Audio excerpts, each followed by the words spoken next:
Os destaques da semana entre os julgamentos do plenário do Supremo Tribunal Federal. Você confere aqui na TV Justiça. É o Plenárias, que está começando agora.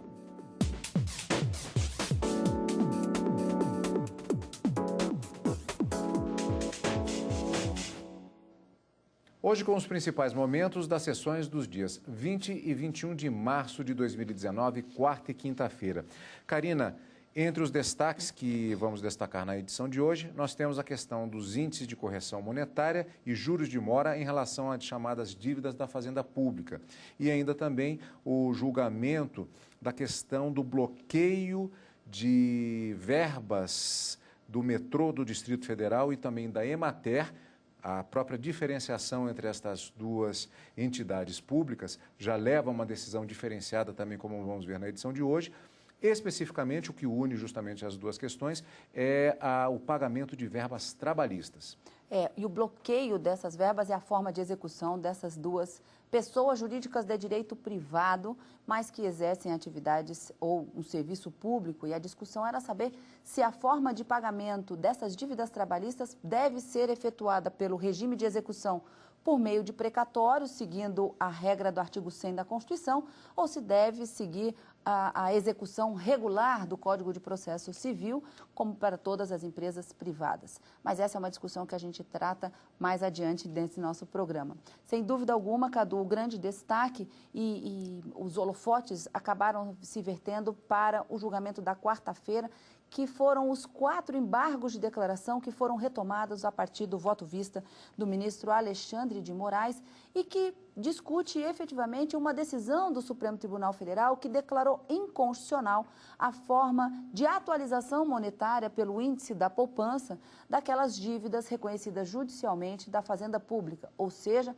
da forma de atualização das dívidas do poder público, do Estado, dos municípios, do Distrito Federal ou da União, em relação ao contribuinte. Aquele débito reconhecido judicialmente tem que ser atualizado e pela demora no seu pagamento incide sobre ele juros de mora. Qual é o índice que deve ser aplicado para a atualização desse valor para que a pessoa que tem o direito a receber esse crédito? E o que se discutia nesses embargos, na verdade, o que se discute nesses embargos, porque o julgamento foi interrompido em razão do pedido de vista do ministro Gilmar Mendes, embora uma maioria já tenha se manifestado, é a partir de quando essa decisão do Supremo, que declarou inconstitucional a aplicação do índice de correção, o índice da poupança para a correção monetária dessas dívidas do poder público, deve passar a valer. O ministro Luiz Fux propôs que fosse a partir do julgamento que aconteceu em 2015 do Supremo Tribunal Federal. Mas uma maioria que já se caminha para se formar nesse julgamento entende que não deve haver modulação de efeitos, porque o índice da poupança não reflete efetivamente o valor da inflação e isso poderia trazer prejuízo patrimonial aos credores desses valores, dessas dívidas reconhecidas judicialmente. Julgamento ainda suspenso deve retornar ao plenário, junto com os embargos de declaração, que também estavam pautados para quarta-feira, mas que não foram apregoados, das duas ações diretas de inconstitucionalidade sobre esse mesmo tema. Temos que aguardar, então, o retorno do voto vista do ministro Gilmar Mendes para um ponto final nessa questão da inconstitucionalidade da emenda constitucional número 62 de 2009. Pois é, Karina, a reportagem da TV Justiça fez uma matéria relacionada ao tema para explicar um pouquinho mais. O plenário do Supremo, portanto, vamos retomar aqui a questão, foi a retomada do julgamento sobre as ações, das ações sobre os novos índices de correção monetária e juros de mora a serem aplicados a dívidas de governo, com cidadãos ou empresas. É as dívidas da chamada Fazenda Pública. Vamos, portanto, ver na reportagem mais detalhes sobre o tema. Em 2017, o STF decidiu que a correção seria pelo IPCA-E, o Índice de Preços ao Consumidor Amplo Especial. Agora, os ministros do Supremo vão definir a partir de quando começa a valer a mudança. Na prática, o cidadão ou empresa que tem dinheiro a receber de entes públicos deverão ter o valor do pagamento atualizado quando a dívida for quitada. A decisão vai impactar em cerca de 90 mil processos com este pedido que tramitam na Justiça. O IPCA foi apontado pela Corte como sendo o mais adequado para recompor as perdas. O ministro Luiz Fux, relator do caso, afirmou que este índice deve ser aplicado em processos apresentados a partir de março de 2015 e que ainda não tivessem transitado em julgado. O ministro Alexandre de Moraes pediu vista do processo. Pois é, e o voto vista do ministro Alexandre de Moraes foi apresentado exatamente na sessão desta quarta-feira. O julgamento não foi encerrado, como já adiantou a Karina, pois foi suspenso por um novo pedido de vista, desta vez do ministro Gilmar Mendes, nestas ações sobre os índices de correção monetária e juros que devem ser aplicados a dívidas judiciais do poder público, da chamada Fazenda Pública. O voto, o ministro Alexandre de Moraes disse que dar esse tempo causaria prejuízos. A modulação jogaria até 2015, seu crédito seria mesmo assim liquidado a menor, com base numa norma que o próprio tribunal declarou inconstitucional. Ou seja, no caso aqui, haveria uma afronta a esse direito de propriedade do jurisdicionado e uma afronta à própria efetividade plena da jurisdição. Não vejo, portanto, senhor presidente, como a incidência da TR no período 2009 a 2015 possa atender os requisitos para a modulação, possa atender às razões de segurança jurídica e interesse social, porque o que se pretende é modular para frente mais quase 6 anos. 6 anos. Aqui, obviamente, se pode arguir, como bem realizou o INSS, que geraria um custo maior para o poder público. Mas um custo que foi reconhecido pelo Supremo Tribunal Federal. Foi o Supremo Tribunal Federal que entendeu que a TR não poderia ser aplicada. Consequentemente, esse custo é devido. Então, não é algo indevido que deva ser pago, algo indevido que deva ser mantido. Em verdade, é algo que já deveria ter sido pago, simplesmente vai agora sim ser realizado justiça conforme determinou o Supremo Tribunal Federal. Aqui me parece que o efeito é reverso em relação e se houver a concessão de modulação, porque aí sim teríamos afetado o interesse social de milhares de jurisdicionados e a própria segurança jurídica daqueles que, procurando o judiciário quando se sentem afetados ou desrespeitados em seus direitos, ganham, mas não levam, num ditado popular.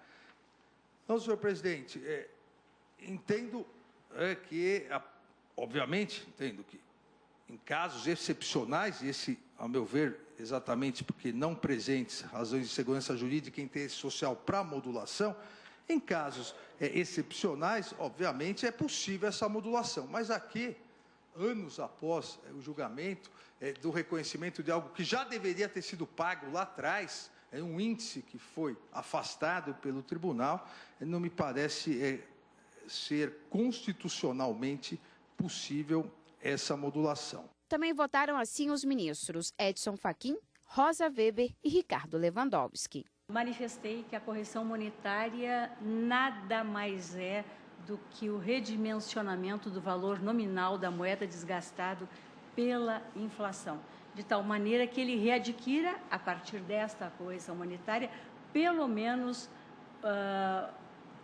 o valor daquele desgaste, mantendo o seu valor real.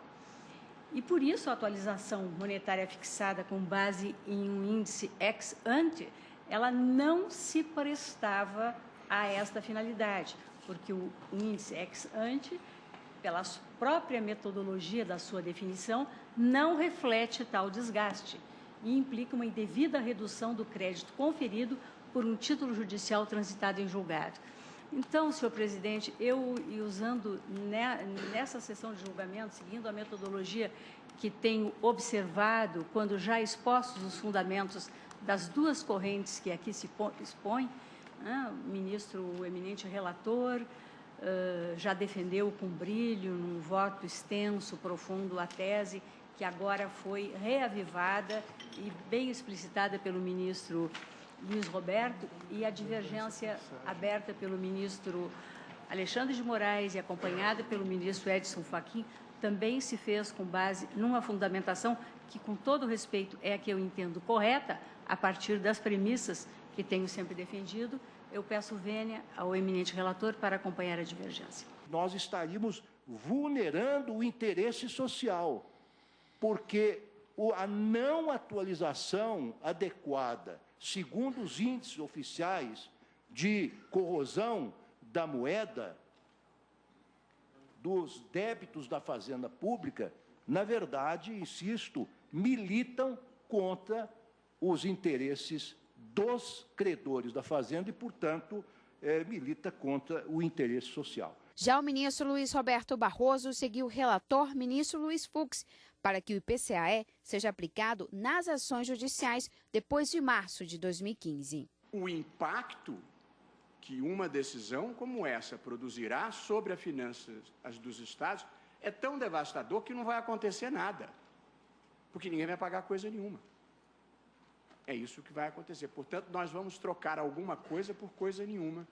Eu penso, respeitosamente, entendendo os argumentos econômicos e sem indiferença às perdas que, eventualmente, titulares de créditos tenham tido.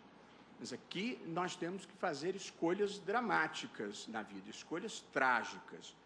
E eu acho que uma lei que vigorou sem ter sido suspensa por 10 anos e que produz um resultado mais palatável para uma imensa crise fiscal que nós estamos enfrentando, deve prevalecer a interpretação, se razoável e juridicamente sustentável. Portanto, presidente, o que nós dissemos quando julgamos as ADIs? Nós dissemos que até então, até a data daquele julgamento, que foi 25 de março de 2015, nós aceitávamos o critério da caderneta de poupança e que dali para frente valeria o IPCA-E. Portanto, eu acho que a partir de 25 de março de 2015 já não era razoável acreditar que o Supremo manteria a lei, o artigo 1º-F, tal como estava. De modo que eu estou propondo, presidente, a modulação e, portanto, acolhendo em parte os 3 embargos de declaração nessa linha, para modular os efeitos desta decisão e assentar que a lei produziu efeitos que nós toleraremos até 25 de março de 2015, a partir de quando, no entanto, se aplicará o novo índice, que inclusive foi chancelado posteriormente por emenda constitucional, que foi a emenda constitucional número 99 de 2017. O ministro Gilmar Mendes disse que o caso é complexo, sensível e que vai causar impactos nos estados. Por isso, pediu vista para avaliar melhor a situação. Nós estamos com vários estados parcelando salários de servidores. A gente acredita que algum governador faz isto porque gosta de sacrificar o seu pessoal? Depois do pedido de vista, os ministros Marco Aurélio e Celso de Mello adiantaram o voto. Afirmaram que não há como modular a decisão do plenário no caso. O Estado deve, não nega, mas não quer pagar. Convivo com a matéria desde o primeiro dia que cheguei em 1990 a esta casa. É tempo de se colocar um ponto final nessa matéria. E a continuação do julgamento, é claro, você acompanha aqui na TV Justiça. E no próximo bloco, as decisões da sessão plenária da quinta-feira, no plenário do Supremo Tribunal Federal. Você confere aqui logo depois do intervalo.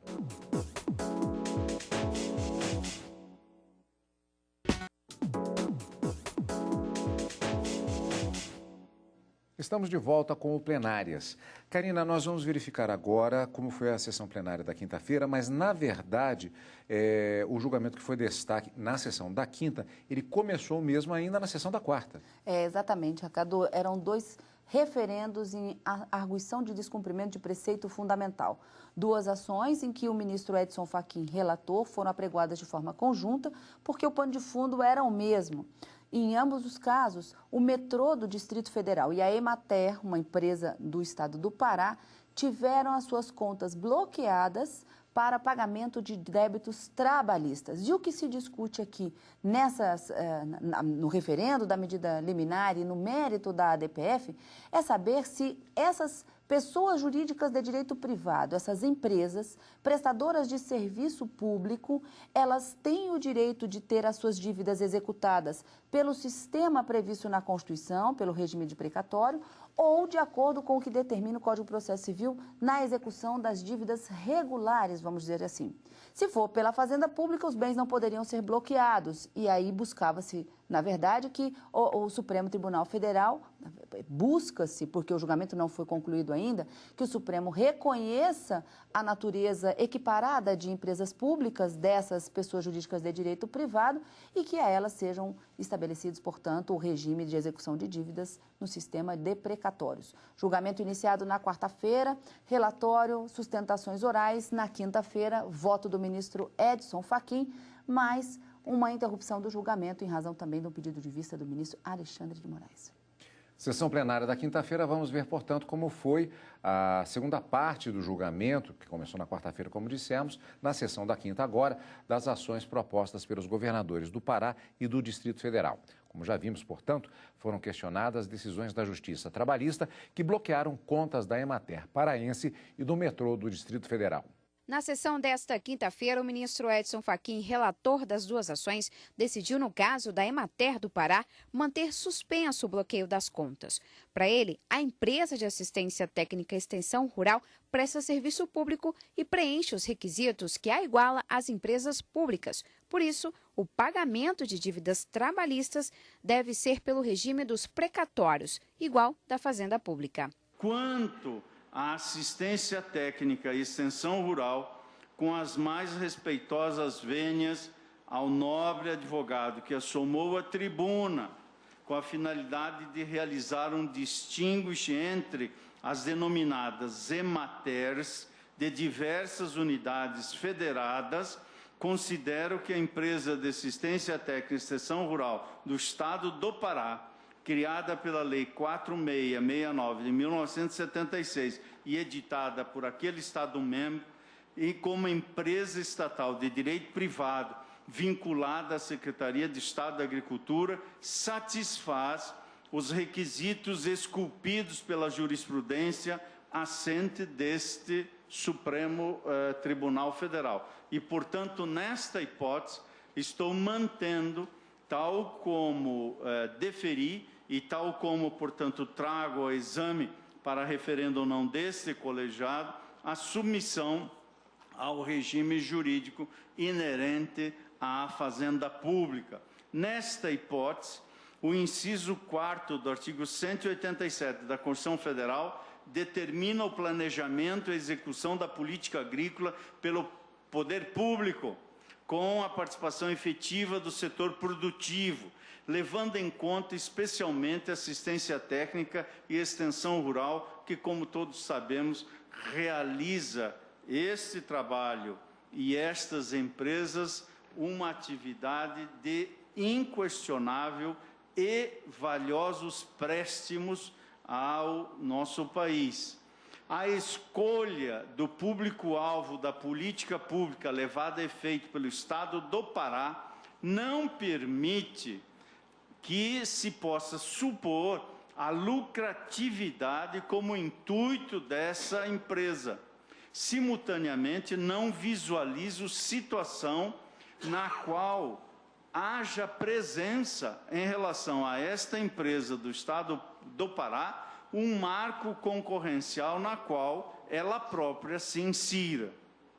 Por isso, concluo que é devida a extensão do regime de precatórios a essa empresa pública em consonância à compreensão jurisprudencial desse Supremo Tribunal Federal, por considerá-la equiparável à entidade de direito público com assento no parágrafo 5º do artigo 100 do já mencionado texto constitucional. Já em relação ao metrô do DF, ele decidiu mudar a decisão de 2018. Explicou que o metrô da capital federal tem caráter concorrencial, porque é possível verificar competição com outros meios de transporte. E ainda que visa o lucro. Neste caso, as contas do metrô podem ser bloqueadas. Nada obstante todos esses dados, senhor presidente, e que levariam à conclusão inicial que alberguei ao deferir a medida cautelar, fiz uma segunda visita a esta matéria e apresento fruto da reflexão que me vi obrigado a realizar nesta condição de juiz constitucional, especialmente por força das autoridades, dos escorreitos argumentos trazidos nos documentos dos Amici Curiae e também nas diversas sustentações orais, o que também revela, senhor presidente, a importância da presença da advocacia e das sustentações orais nos tribunais e também aqui no Supremo Tribunal Federal.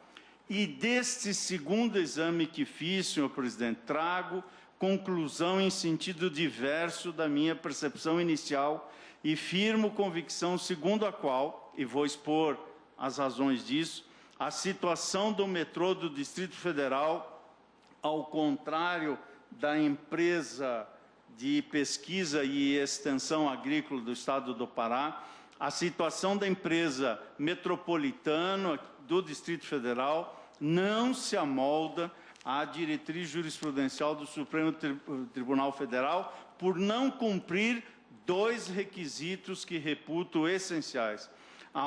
O caráter concorrencial, que me parece um elemento fundamental, e o outro, o tema atinente ao intuito lucrativo.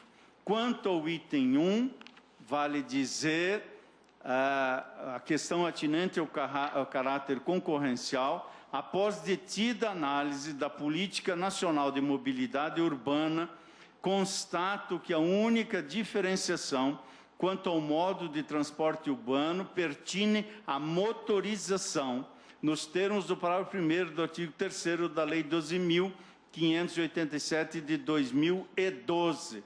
Nesse sentido, vem calhar as definições legais trazidas pelo artigo 4º da mesma lei no que diz respeito ao transporte urbano.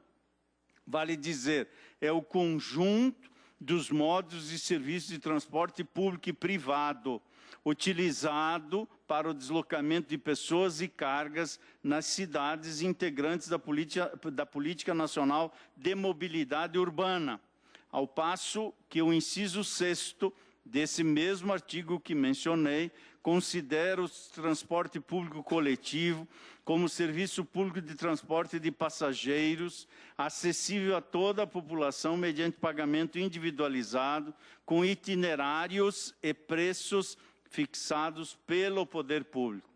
Postas essas circunstâncias de mobilidade urbana, embora apresente ostensiva utilidade pública, e é inegável que assim o seja, especialmente à população usuária, o caráter concorrencial dos serviços prestados pela Companhia do Metropolitano do Distrito Federal é passível de apreensão em torno da ideia de competição entre os diversos modais. Foi esta a tese sustentada da tribuna e que me parece correta. Em seguida, o ministro Marco Aurélio falou que as ações não poderiam ser propostas pelos governadores por falta de legitimidade. As empresas contratam pela CLT, mas não querem se subordinar ao regime de execução própria, que é o regime alusivo aos direitos trabalhistas. Não admito em si a legitimidade dos governos para o ajuizamento dessas ADPFs. Por maioria, o plenário decidiu julgar as ações, mas o ministro Alexandre de Moraes pediu mais tempo para analisar o caso. Ainda não há data para o tema voltar à sessão.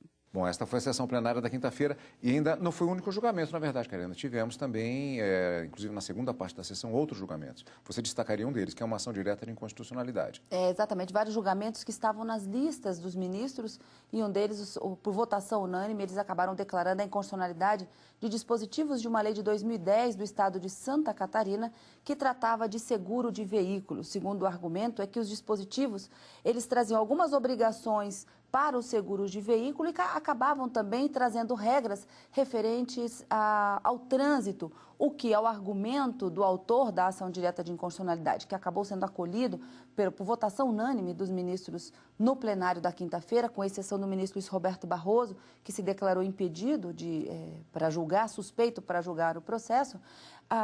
Os ministros acabaram entendendo que usurpou o Estado, ao legislar sobre essas matérias, teria usurpado a competência privativa da União para legislar sobre direito civil, sobre seguros e também sobre normas de trânsito. Por votação unânime, com exceção do ministro Luiz Roberto Barroso, declarada inconstitucional os dispositivos da Lei de 2010 de Santa Catarina. Bem, estes foram os destaques da semana, portanto, no plenário do Supremo Tribunal Federal e na próxima semana tem mais. Encontro marcado já na próxima quarta e quinta-feira, ao vivo no Direto do Plenário e no final de semana com plenárias. Obrigado pela sua companhia, como sempre, e continue conosco aqui, na TV Justiça.